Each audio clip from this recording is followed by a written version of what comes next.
These bees are in my backyard in Berkeley, California. Until last year, I'd never kept bees before, but National Geographic asked me to photograph a story about them. And I decided to be able to take compelling images, I should start keeping bees myself.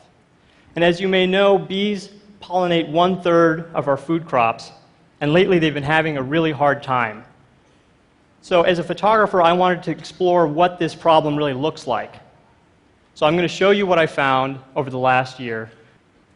This furry little creature is a fresh young bee halfway emerged from its brood cell. And bees right now are dealing with several different problems, including pesticides, diseases, and habitat loss. But the single greatest threat is a parasitic mite from Asia, Varroa destructor. And this pinhead-sized mite crawls onto young bees and sucks their blood. This eventually destroys a hive because it weakens the immune system of the bees, and it makes them more vulnerable to stress and disease. Now, bees are the most sensitive when they're developing inside their brood cells, and I wanted to know what that process really looks like. So I teamed up with a bee lab at UC Davis and figured out how to raise bees in front of a camera.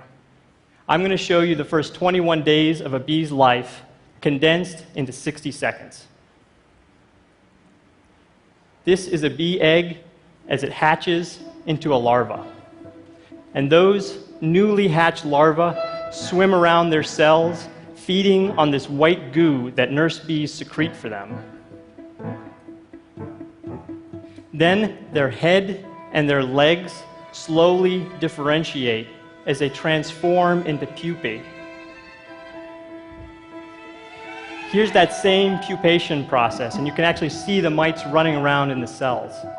Then the tissue in their body reorganizes, and the pigment slowly develops in their eyes. The last step of the process is their skin shrivels up, and they sprout hair.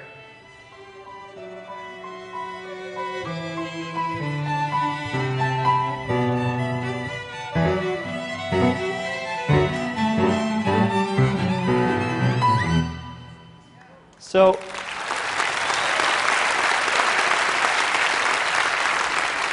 you saw, as you can see halfway through that video, the mites were running around on the baby bees. And the way that beekeepers typically manage these mites is they treat their hives with chemicals. In the long run, that's bad news. So researchers are working on finding alternatives to control these mites. This is one of those alternatives.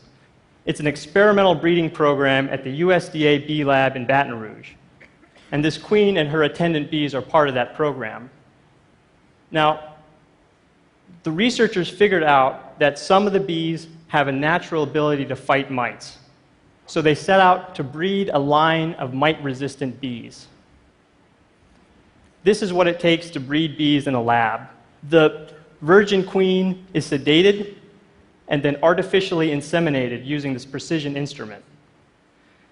Now, this procedure allows the researchers to control exactly which bees are being crossed.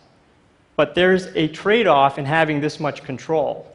They succeeded in breeding mite-resistant bees, but in that process, those bees started to lose traits like their gentleness and their ability to store honey. So to overcome that problem, these researchers are now collaborating with commercial beekeepers. This is Brett A.D. opening one of his 72,000 beehives. He and his brother run the largest beekeeping operation in the world. And the USDA is integrating their mite-resistant bees into his operation with the hope that over time they'll be able to select the bees that are not only mite-resistant, but also retain all of these qualities that make them useful to us. And to say it like that makes it sound like we're manipulating and exploiting bees. And the truth is we've been doing that for thousands of years. We took this wild creature and put it inside of a box, practically domesticating it. And originally that was so that we could harvest their honey. But over time we started losing our native pollinators, our wild pollinators. And there are many places now where those wild pollinators can no longer meet the pollination demands of our agriculture. So these managed bees have become an integral part of our food system. So when people talk about saving bees, my interpretation of that is we need to save our relationship to bees.